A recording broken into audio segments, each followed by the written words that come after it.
Halo, assalamualaikum warahmatullahi wabarakatuh. Bertemu lagi dengan Semula Formosa. Jadi kali ini sangat sedikit berbagi kisah atau berita atau cerita seputar TKI dan TKW di seluruh dunia.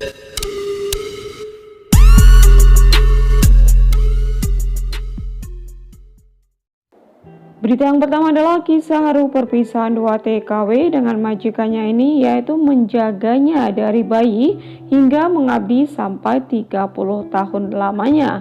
Berikut kisahnya. Berita yang kedua adalah info penting bagi TKI yang ingin pulang ke Indonesia tanpa dikarantina. Berikut caranya. Oke guys, sekarang kita langsung bahas berita yang pertama.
Viral majikan sedih ditinggal pulang TKW asal Indonesia.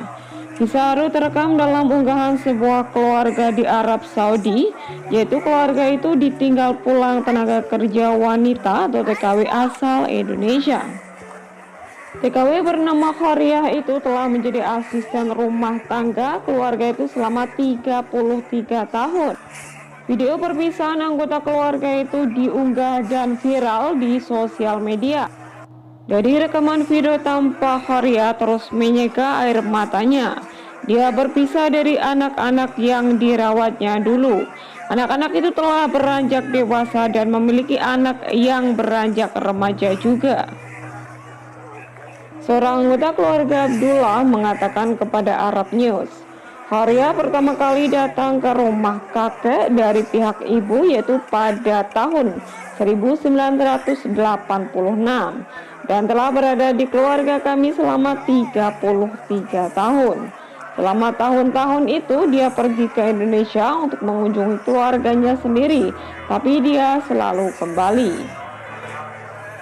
Majikannya mengatakan Khariah merupakan perempuan yang merawat pamannya dulu.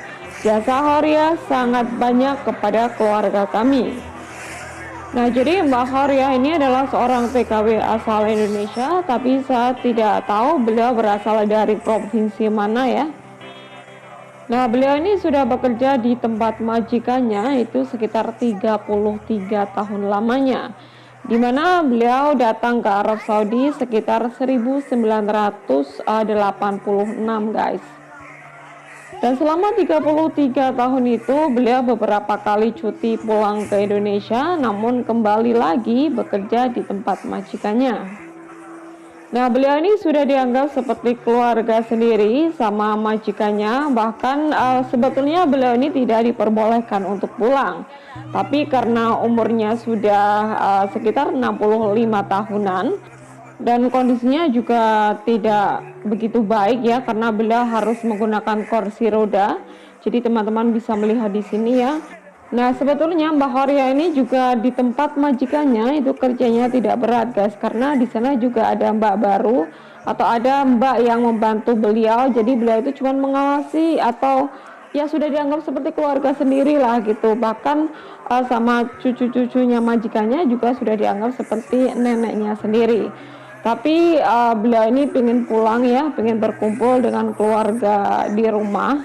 Jadi ya mau tidak mau beliau harus pulang dan berpisah dengan majikannya.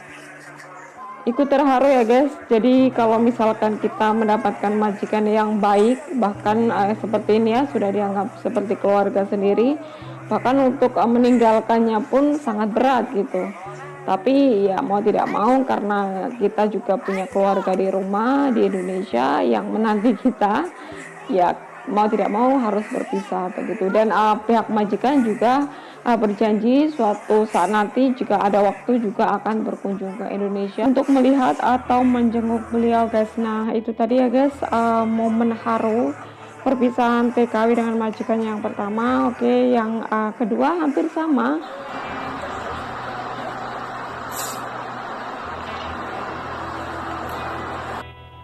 Dirawat sejak bayi, perpisahan anak majikan dan ART Indonesia ini bikin haru. Memiliki pembantu rumah tangga yang setia serta mencintai anak majikan layaknya anak sendiri merupakan sebuah bonus. Sayangnya asisten rumah tangga atau ART seperti itu mulai semakin jarang ditemukan saat ini. Dengan kondisi orang tua yang harus bekerja hampir sehari penuh, anak memang jadi banyak menghabiskan waktu bersama ART. Hubungan emosional mereka terikat sangat erat. Wanita yang tadinya hanya sebagai ART sudah dianggap seperti ibunya sendiri oleh anak majikannya. Perasaan itulah yang dirasakan seorang gadis Malaysia yang merasa sedih ya, karena pembantu yang dipanggilnya Bibi harus pulang kampung halamannya di Surabaya, Indonesia. Kesedihan gadis bernama Dinda itu memang wajar. Sang ibunya Yati menceritakan jika Bibi sudah merawat Dinda sejak dia masih berusia 3 bulan. Melalui sebuah video yang dibagikan di Instagram Yati Kitchen, terlihat betapa besarnya kasih sayang antara Dinda dan bibinya pada saat terakhir sebelum dia pulang ke Indonesia. Video berdurasi 1 menit 32 detik itu sempat membuat netizen yang melihatnya ikut merasakan sedih. Dalam video itu Dinda duduk di pangkuan bibinya dalam keadaan sedih tapi tidak menangis. Bukan hanya Dinda, tapi ibunya yang notabene adalah majikannya juga ikut meluapkan rasa rindu kepada bibinya. Masa sudah merindukan bibi, sakit rindu yang tak ada habisnya. Sekarang bibi tidak bisa lagi menghubungi saya untuk menanyakan, "Nak, mau masak apa?" atau beli cili kering puan yang habis. Saya kangen dengan itu semua, kata Yati. Menurut Yati, dia tidak pernah merasakan sesedih ini sebelumnya. Hubungannya dengan Bibi memang sudah terjalin sangat akrab. Menurut Yati, Bibi memutuskan untuk kembali ke Indonesia karena sudah 8 tahun menjadi pembantu di keluarganya. Bibi kembali untuk selamanya, dia tidak bersama kami selama 8 tahun. Kasihan juga mendengarnya, katanya menanggapi pernyataan netizen. Tak hanya Dinda, Yati juga merasa sangat kehilangan Bibi. Selama ini wanita asal Surabaya ini sering menjadi tempat untuk menumpahkan isi perasaannya. Nah, jadi itu momen haru yang kedua ya guys, hampir sama dengan yang pertama tadi. Hanya saja kalau ini itu mbaknya bekerja selama 8 tahun dan anaknya ini dijaga atau dirawat dari umur 3 bulan. Dan mereka itu sangat dekat guys, dikarenakan kata mamanya itu Dinda ini lebih banyak waktunya itu bersama bibinya atau mbaknya daripada bersama mamanya ya, dikarenakan kedua orang tuanya itu sibuk bekerja guys. Nah itu tadi ya guys momen haru yang kedua. Oke, sekarang kita langsung bahas berita berikutnya. Info penting bagi teman-teman yang ingin pulang ke Indonesia tanpa dikarantina. Jadi di sini ada kabar baik ya guys, bagi teman-teman yang ingin pulang ke Indonesia tanpa dikarantina, itu kita bisa naik KT Pasifik ya, dari Taiwan kita transit lewat Hong Kong guys. Tapi ya itu tadi perjalanannya itu memakan waktu sampai 24 jam guys, dikarenakan kita harus transit di Hong Kong itu selama 17 jam. Dan dari sini atau dari Taiwan ke Hong Kong itu hanya 2 jam sekian. Nanti kita transit di Hong Kong selama 17 jam dan itu kita nunggu di bandara. Setelah itu keesokan harinya kita baru terbang ke Surabaya, yaitu teman-teman tahu ya, perjalanannya itu sekitar 4 jam sekian begitu. Nah, jadi total itu sekitar 24 jam. Nah, di sini sebetulnya ada bagusnya, ada tidaknya juga sih. Kalau bagusnya yaitu tadi kita jadi nggak usah atau nggak perlu dikarantina, dikarenakan kita sudah membawa surat PCR dari Taiwan, guys. Kalau kita turun di Surabaya itu setelah kita menunjukkan surat PCR dan dicek suhu badan oke, nggak ada masalah, nggak ada demam, kita bisa langsung pulang ke rumah masing-masing. Tapi di sini kendalanya dikarenakan, nah sebetulnya Mbok Cikrak sendiri juga bisa bantu untuk tiket pulang transit dari Hong Kong terus turun di Surabaya ada ya, jadi tiketnya ada, cuman nanti kalau misalkan ada resiko atau ada sesuatu di Hong Kong, Mbok Cikrak itu nggak mau bertanggung jawab ya, karena memang jauh nggak bisa menangani gitu kan. Nah, untuk KT Pasifik sendiri itu hanya ada penerbangan seminggu tuh cuma sekali, yaitu pada hari Kamis saja, guys.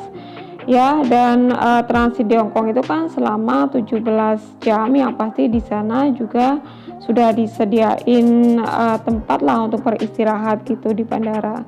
Dan waktu PCR kan sekarang kan 2 kali 24 jam ya. Jadi teman-teman jika mau terbang itu ya, misalkan hari ini mau terbang, jadi paginya itu harus tes PCR dulu, jangan sampai kadaluarsa karena waktunya sangat mepet sekali, guys ya. Jadi itu tadi kendalanya di situ sih, hanya karena surat PCR-nya itu sangat mepet sekali. Karena perjalanan kita kan membutuhkan waktu 24 jam ya, guys. Jadi diusahakan kalau mau terbang tes PCR-nya jangan terlalu pagi atau terlalu dini gitu. Pokoknya misalkan sore mau terbang gitu, pagi atau mungkin malamnya itu baru tes PCR, dan usahakan itu yang langsung keluar hasilnya, kan biasanya ada yang cepat itu ya, sekitar 2 jaman gitu langsung keluar kan ada. Nah, usahakan tes PCR yang itu gitu, agar waktunya itu jangan sampai kadaluarsa, karena kadaluarsa itu sangat berbahaya nanti jika sampai di Surabaya dan kadaluarsa surat PCR-nya, pasti kita juga bakal dikarantina gitu. Nah, untuk harga tiketnya saya tidak bisa ngasih tahu di sini ya. Mungkin untuk lebih detailnya teman-teman bisa langsung telepon Mbok Cikrak aja. Dan ini ada nomor WhatsApp-nya juga, line-nya juga ada di sini. Teman-teman langsung menghubungi beliau saja.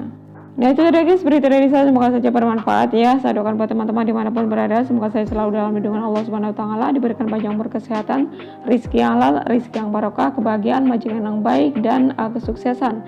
Terima kasih. Wassalamualaikum warahmatullahi wabarakatuh.